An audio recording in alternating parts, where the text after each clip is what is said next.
Hey retards, welcome to the Bat Cave, and this is your host, Nick Glenn.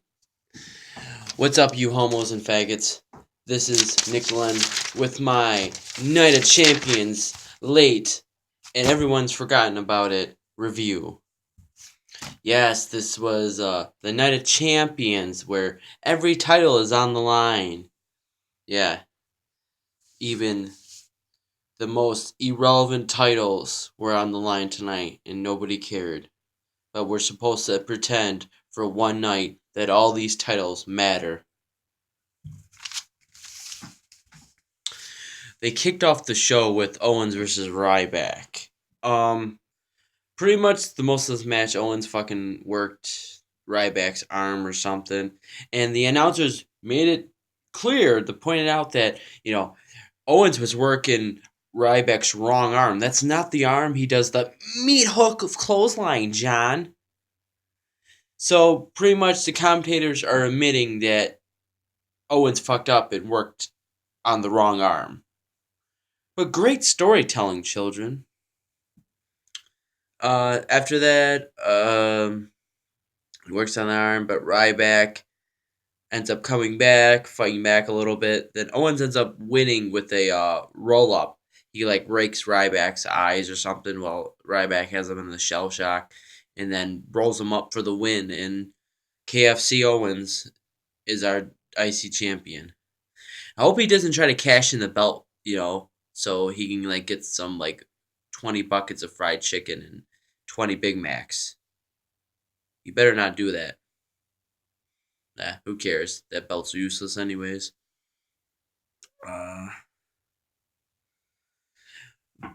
They showed a commercial or whatever, an ad after this match, and apparently they just announced that there's going to be a Hell in a Cell match at Hell in a Cell between Brock Lesnar and The Undertaker. What the fuck? I never heard anything about this. They just announced it as it was so a matter of fact. Oh yeah, this is happening. You think you want to hype that up a bit or something and not just fucking, act as if you're just throwing it under the bus. I mean, fuck yeah. I loved watching the Brock and Undertaker match. Now that they're in a Hell in a Cell, hopefully there's a clear winner and WWE doesn't do some bullshit, stupid fucking. We gotta make a storyline finish kind of match. They just have a winner, a clean, decisive winner. The match will be awesome, but I'm sure WWE will find a way to fuck it up because they'll try to be all creative and we're smart. But then we find out that WWE is not so smart. Anyways, next match we have was Rusev versus Ziggler. This boring fucking piece of shit match. Please kill me. This match sucked the last time it was on a pay-per-view. Why do we need to happen again? It's not gonna be good this time. It's gonna be just as shitty as last time. So why are we supposed to think this is gonna be any better? I don't get it. This is a very boring match. I didn't really pay attention that much. Ziggler ends up winning the match after Summer Rae. She throws a heel or something into the ring. I think she was supposed to hit the referee or Ziggler, but she accidentally hits Rusev in the face. Then Ziggler hits a zigzag and pins Rusev for the win and wins the match. As if this match mattered or something. I don't know. And Ziggler looked absolutely even stupider than he normally does. I know that's shocking to think because I get it. What? How can he look stupider? That he had a man bun in his hair, and it just made him look even retarded, more retarded than he normally looks with just his hair down. That guy just defies the laws of looking like a complete jackass. And after the match, the commentators try to break kayfabe and try to be funny, but they completely fail like fucking retards. They're like, "Oh, that brings a new meaning to heel in our company," referring to the heel from Summer Rae, but they're trying to be snazzy and break kayfabe, like, "Oh, that's a new meaning of heel in our company." It's like, go fucking jump in a river and tie cinder blocks to your feet before you do it. Piece of shit. Next, we get a tag match. New Day vs. Dudley Boys. This was actually a very entertaining match. Um, Shout out to Xavier Woods. He like dyed his hair and it looks absolutely ridiculous. He's got like, I don't know, red in his hair now with the black, and it looks like his hair is just on fire. He just got flames in his hair. But it looked pretty awesome, to be honest. Um, New Day ends up losing this match. It was a good entertaining match. Not like false finish awesome that most smarks think is awesome, but just entertaining. The crowd reaction was good. People actually were into the match. You know, Back and forth, good entertaining stuff between the two. Xavier Woods out on the ringside was awesome. Matter of fact, Xavier Woods actually did the Rocky theme on the trumpet tonight, which is gold. I mean, how do you not think this guy is gold? He's fucking doing the Rocky theme during the tag match. I wish Sylvester Stallone was actually on this pay-per-view. It might actually have been watchable. And again, that guy looks like he's got one leg in the coffin. So I don't know how much time he has left in this world. That sounded so depressing, but fuck it. But yeah, New Day loses by DQ, so of course they still retain their belts. But after the match, they get Xavier Woods gets 3D through the table. Also, I forgot to mention, New Day did a promo for the match. It was they were doing this whole stick with save the tables and stuff, and it was actually really entertaining and funny. I forgot to mention that. Every New Day promo is hilarious. They're literally the only reason why I watched the show. Well, I watched the show because of the reviews, but they're literally the only entertaining thing I get to watch during WWE. So it's like literally these 10, 15, 20 minutes of New Day stuff is always gold, but unfortunately, it's a diamond in a big fucking turd. 20 minutes of a good show and 2-3 hours of a garbage show does not make up for that 2-3 hours of garbage just because there's 10, 15 minutes of good. Next, we get the match that every fucking smart will fap his fucking little meat fucking dick, fucking mini dick to fucking Charlotte versus Nikki Bella. This match is very boring. Charlotte wins after doing nothing for 15 minutes. Basically, this match was 10-15 minutes of Nikki Bella working on Charlotte's leg, and then finally a Macros. It's a miracle. Charlotte puts on her figure four. It doesn't even sell that her leg is hurt. So apparently, Charlotte's been going to the Cena school of selling.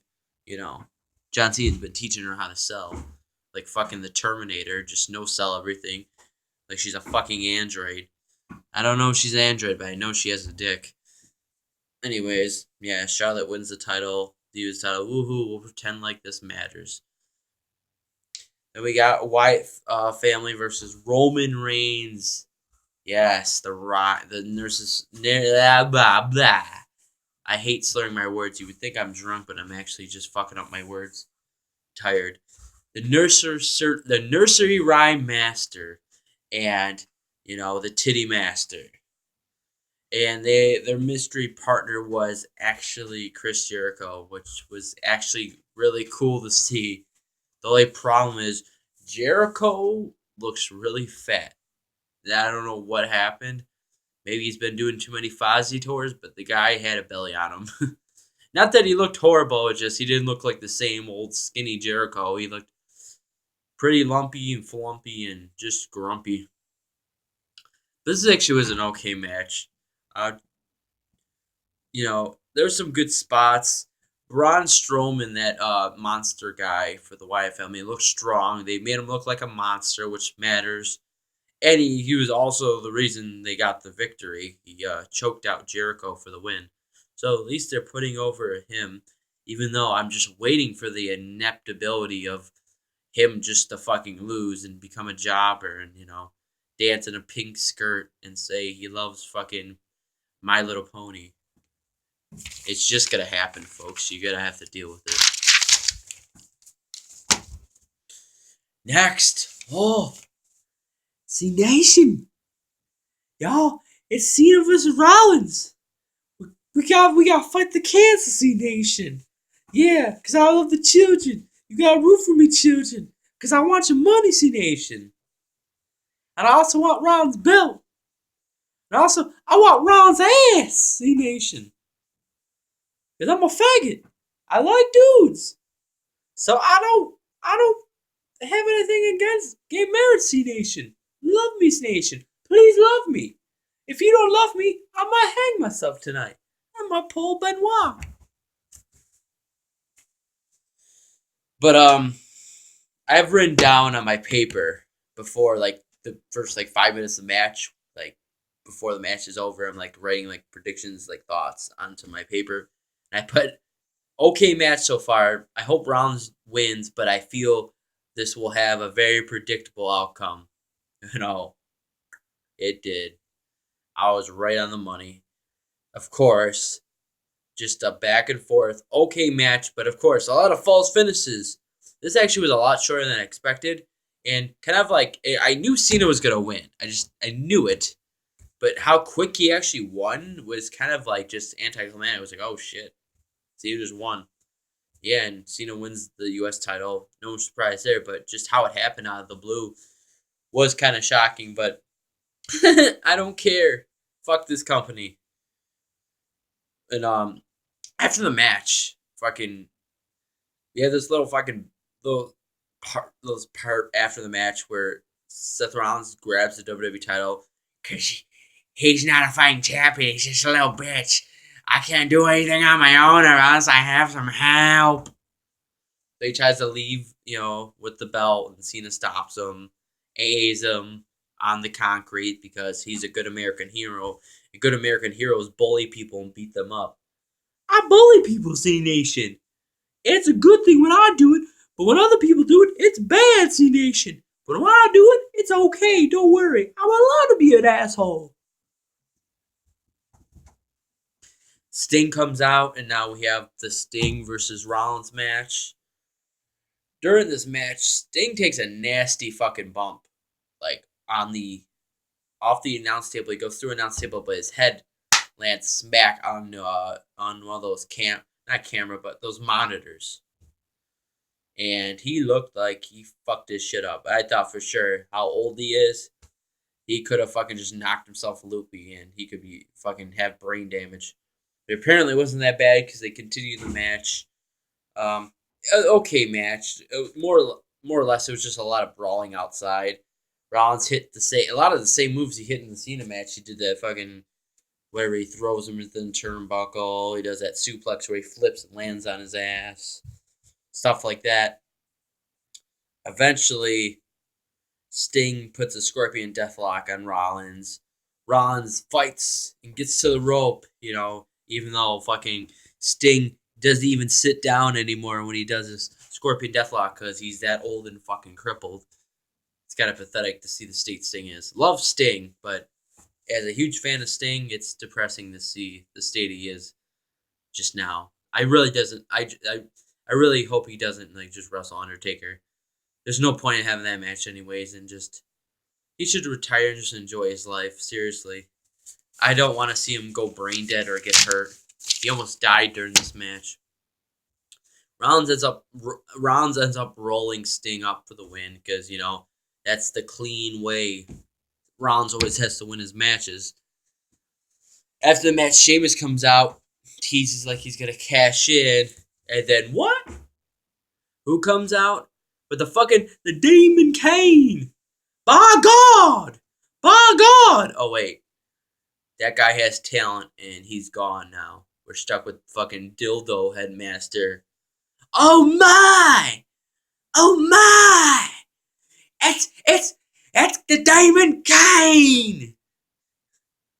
That's my best Cole impression. Oh my! Wait, no, that's Jerry Lawler. Anyways, that fucking tool. Kane comes out and he chokeslams Rollins. And then Sheamus, like the dumb heel he is, gets in the ring and tells Kane to chokeslam him again. And of course, he doesn't. He ends up just chokeslamming Sheamus. Then after he chokeslams Sheamus, he gives Rollins a tombstone, and the show goes off. Thank God, is what I was thinking in my head. I don't know. I know this review is up so late. And that's because, I have a life and there's more important things to do, than watch wrestling. Like, watch football. What I watched tonight, I didn't watch Raw. I still gotta watch Raw. I have no idea what happened on Raw. I just started catching up with Night of Champions and doing this review. Shout out to the Jets. 2-0, bitches. Glad about that. I've heard nothing but horrible things about Raw, so I can't wait to fucking review that piece of shit. But we'll get to that. We'll get to that, troubling, horrifying demon in our life when we cross that path. But yeah, there was a couple moments in this show that was okay. I mean, really, for the most part, it was just surprises that were supposed to be shocking, but they're kind of just not shocking. I mean, Jericho was cool, but it wasn't like, oh my God, it's Jericho. And Kane, really, does anybody still care about Kane? Does anybody still care about Kane? I mean, that's not even like a hypothetical question. That's just like an actual question I'm asking you. I don't fucking care about Kane. I don't think anybody cares about Kane. Let alone the Damon Kane. And yeah, I don't know.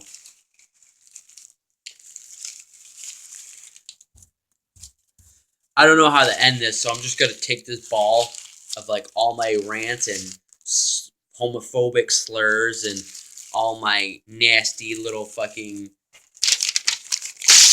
insults that I write on this paper that I read to you people just for your entertainment. Because I'm just like your Negro. I just shuck and jive for you. I'm also your court jester. I'm also like a puppet, I'm a puppet that likes to fuck Muppets, but, don't judge me. Yeah. Taste the rainbow, bitch.